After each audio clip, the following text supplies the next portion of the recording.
عن سہل بن سعد ان رسول اللہ صلی اللہ علیہ وسلم قال لا يزال الناس بخیر ما عجل الفطر۔ حضرت سہل بن سعد رضی اللہ تعالیٰ عنہ بیان کرتے ہیں کہ رسول اللہ صلی اللہ علیہ وسلم نے فرمایا لوگ اس وقت تک ہمیشہ خیر سے رہیں گے جب تک افطار میں جلدی کرتے رہیں گے۔ اب جلدی سے کیا مراد ہے؟ کیا ہم مغرب ہونے سے پہلے یا سورج غروب ہونے سے پہلے افطار کر لیں گے؟ تو اس پر جو شرح ہے وہ سماعت فرمائیے۔ حضرت ابو امامہ باہلی رضی اللہ تعالیٰ عنہ بیان کرتے ہیں کہ رسول اللہ صلی اللہ علیہ وسلم نے فرمایا خواب میں میرے پاس دو مرد آئے، انہوں نے مجھے میری بغلوں سے پکڑ کر اٹھایا، پھر وہ مجھے ایک دشوار پہاڑ پر لے کر آئے، پھر ان دونوں نے مجھ سے کہا چڑھیں۔ میں نے کہا میں اس پر چڑھنے کی طاقت نہیں رکھتا۔ انہوں نے کہا ہم آپ کے لیے چڑھنا آسان کر دیں گے۔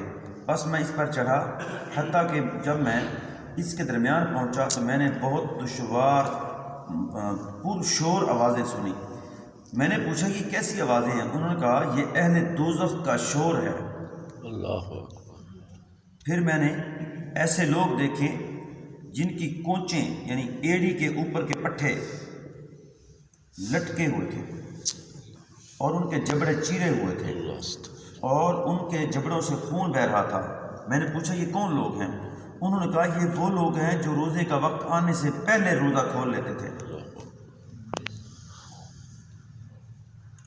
اچھا، اب حدیث کی شرح کے اندر آگے آتا ہے کہ حضرت ابو ہریرہ رضی اللہ تعالیٰ عنہ یعنی جب کسی حدیث کو بیان کیا جاتا ہے تو اس حدیث کی شرح کے لیے، اس کی وضاحت کے لیے اور روایات اور احادیث لائی جاتی ہیں، کیونکہ اوپر جو ہے حضور علیہ السلام نے فرمایا لا یزال الناس بخیر ما عجلوا۔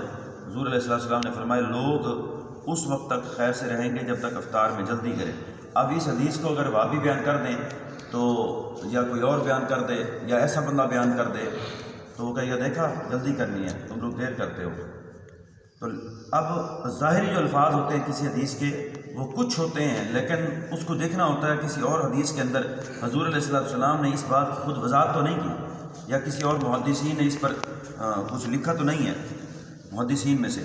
حضرت ابو ہریرہ رضی اللہ تعالیٰ عنہ بیان کرتے ہیں کہ رسول اللہ صلی اللہ علیہ وسلم نے فرمایا اللہ تبارک و تعالیٰ ارشاد فرماتا ہے میرے سب سے زیادہ پسندیدہ بندے وہ ہیں جو وقت ہو جانے کے بعد سب سے جلدی روزہ افطار کرتے ہیں۔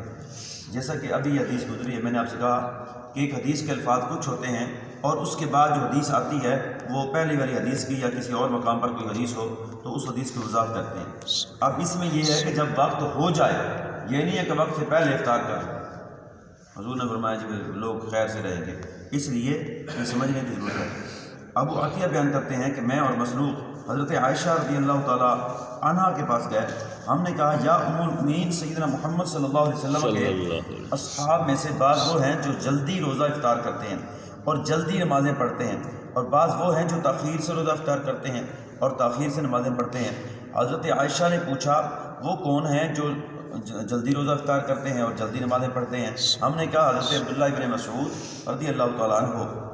حضرت عائشہ نے فرمایا رسول اللہ صلی اللہ علیہ وسلم اسی طرح کرتے تھے۔ اب جلدی نماز پڑھنے کا مطلب یہ نہیں ہے کہ وہ جلدی نماز پڑھنی ہے، وہ جلدی نہیں ہے، جب نماز کا وقت ہو جائے تو نماز پڑھنا، یعنی وقت پر نماز پڑھنا، یہ مراد ہے۔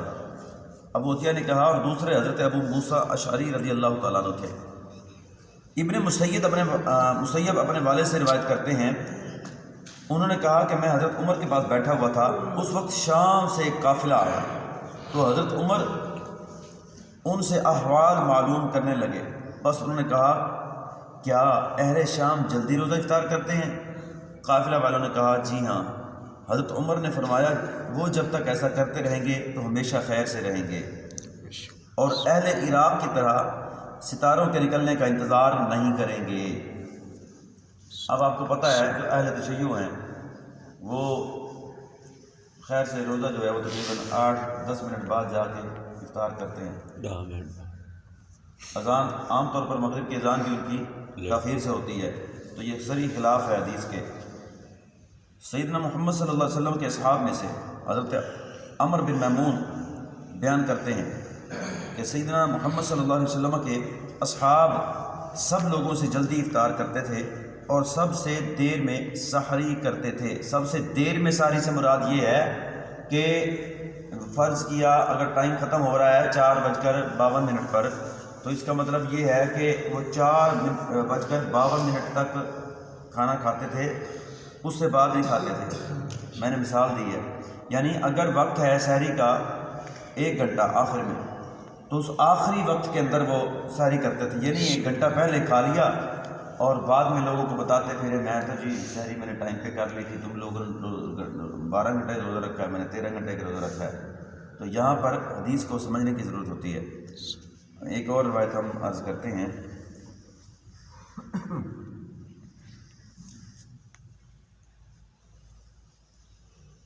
معلم مالکی متوفا 435 ہجری، وہ کہتے ہیں کہ نبی پاک صلی اللہ علیہ وسلم نے روزہ افطار کرنے میں جلدی کی ترغیب اس لیے دی ہے تاکہ دن میں رات کا وقت داخل نہ ہو جائے۔